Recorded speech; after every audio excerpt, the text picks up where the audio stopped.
नमस्कार दोस्तों, आज मैं आपको सुनाऊंगा दो दिल एक जान, मेरे बचपन का प्यार। दीपक और माया के बचपन के प्यार की बहुत ही सुंदर कहानी। एक गांव में दीपक और माया बचपन से ही बेहद प्यार करते थे और अब वो दोनों ही 8वीं कक्षा में भी एक साथ ही पहुंच गए थे। दीपक हमेशा ही माया का बहुत ही ज्यादा ख्याल रखता था और माया भी हर रोज स्कूल में दीपक के लिए खाना जरूर लाती थी। ये मान लो कि दीपक और माया एक दूसरे के बिना एक दिन भी नहीं रहते थे। तभी एक दिन माया स्कूल पहुंच गई, मगर आज दीपक स्कूल नहीं आया। तो माया ने उसके घर के पास रहने वाले एक लड़के से पूछा कि दीपक कहाँ रह गया। तो उसके दोस्त ने कहा कि तुम्हें नहीं पता, आज दीपक बहुत बीमार है और कल तुम दीपक से मिलने भी नहीं गई। वो इतनी बरसात में भी बरगद के पेड़ के पास तुम्हारा इंतजार कर रहा था।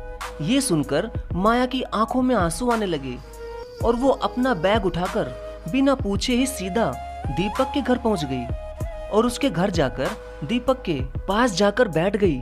तो जैसे ही दीपक ने देखा तो वो माया को देखकर अपनी खाट पर बैठ गया। तभी माया ने कहा कि लेट जाओ दीपक, अभी तुम बीमार हो।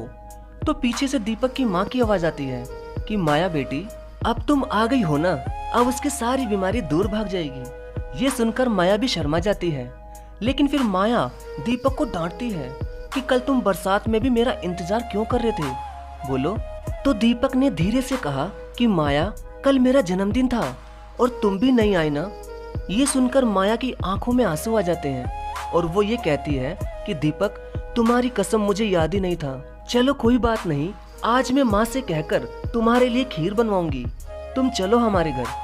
तभी थोड़ी देर में माया और दीपक माया के घर चले जाते हैं और फिर कुछ ही देर में माया की माँ ने दीपक के लिए खीर भी बना दी। तो जैसे ही दीपक और माया खीर खाने लगे, वैसे ही माया के पिताजी आ जाते हैं और वो आते ही माया पर चिल्लाते हैं और कहते हैं कि माया बेटी, तुमसे कितनी बार कहा है कि इन छोटे लोगों से दूर ही रहा करो। ये सुनकर माया की माँ कहती है कि चुप रहो जी, ये दोनों एक दोस्त की तरह हैं और अभी बच्चे ही तो हैं। तभी माया के पिताजी चिल्लाते हुए कहते हैं कि तुम चुप रहो, मैं अच्छी तरह से जानता हूँ ऐसे लोगों को। ये पहले उंगली पकड़ते हैं और फिर हाथ। इतने में ही दीपक की आंखों में आंसू आ जाते हैं और वो वहां से जाने लगता है। तभी माया उसका हाथ पकड़ लेती है। ये देखकर उसके पिता माया के थप्पड़ मार देते हैं। अब माया भी अपने कमरे में चली जाती है और कमरे में जाकर वो खूब रोती है। इसके बाद दीपक और माया का प्यार और भी बढ़ चुका था। अब माया और दीपक बाहर खेतों में घूमने लगे थे और अब वो दोनों ही 12वीं पास कर चुके थे। तभी एक दिन दीपक और माया शाम के समय खेत में घूम रहे थे। तो दीपक ने माया को एक पेड़ के नीचे बिठाकर पूछा कि अच्छा माया, ये बताओ कि प्यार में क्या क्या होता है। ये सुनकर माया शर्मा जाती है। तो दीपक कहता है कि तुम शर्मा क्यों रही हो। तो माया मुस्कुराते हुए ये कहती है कि तुम बहुत भोले हो दीपक, और इधर उधर भागने लगती है। तभी दीपक भी माया को पकड़ने लगता है और आखिर वो दोनों ही एक घास के गट्ठर के ऊपर गिर जाते हैं। अब दीपक माया के ऊपर लेटा हुआ था और माया दीपक के नीचे दबी हुई थी। तो अचानक ही माया ने दीपक के होठ चूम लिए। अब क्या था, दीपक को तो पहली बार किसी ने चूमा था। तभी वो भी माया के होठ चूसने लगा, लेकिन उन दोनों को ही एक आदमी ने देख लिया और वो सीधा ही माया के पिताजी के पास चला गया और उन्हें माया और दीपक की सारी बात बता दी। तभी माया के पिताजी गांव के लोग इकट्ठा करने लगा, लेकिन दीपक और माया तो बस एक राधा किशन की तरह प्यार में डूबे हुए थे। तभी अचानक बहुत जोर से बारिश होने लगी और दीपक माया को अपने खेत में ले गया। खेत में उनका एक टूटा फूटा घर था। तभी वो दोनों ही वहां पर रुक गए और दोनों को ही बहुत जोर से ठंड लग रही थी, क्योंकि अब बहुत ज्यादा अंधेरा तो हो ही गया था और ऊपर से बरसात भी बहुत तेज हो रही थी। तभी दीपक ने माया को एक जगह बिठाकर उस घर में एक चिमनी जला दी। तो जैसे ही उजाला हुआ तो दीपक ने क्या देखा कि माया के सारे कपड़े उसके गोरे बदन से बिल्कुल चिपके हुए थे।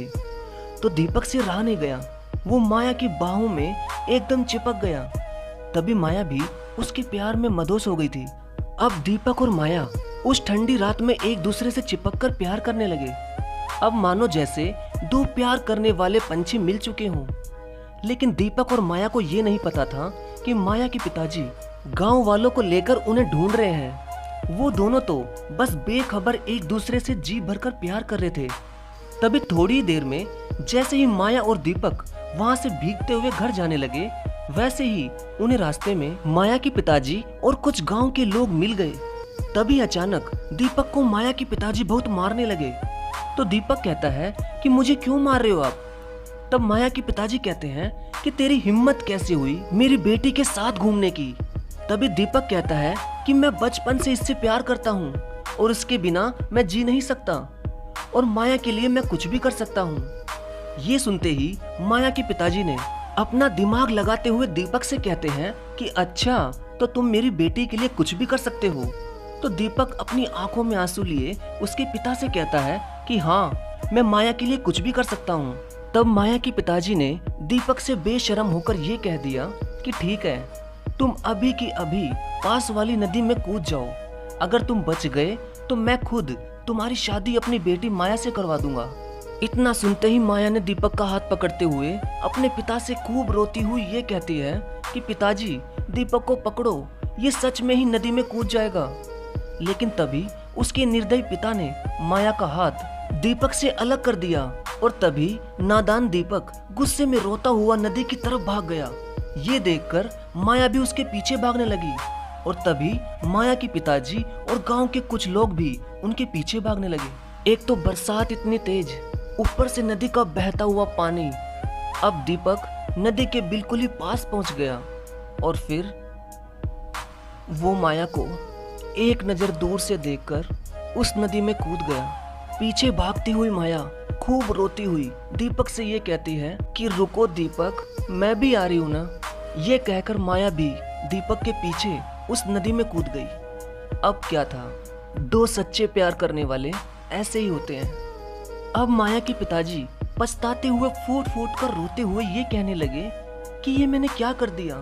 दूसरे के बच्चे की जान लेने के चक्कर में मेरी बेटी ही मर गई। दोस्तों, ये प्यार की मिसाल थी, क्योंकि सच्चा प्यार किसी के आगे कभी नहीं झुकता। जैसे दीपक और माया का प्यार, अब उनका प्यार अमर हो चुका था। लेकिन अगर इस दुनिया में सच्चे प्यार को समझने वाले लोग हों तो ऐसा कभी नहीं होगा दोस्तों। धन्यवाद।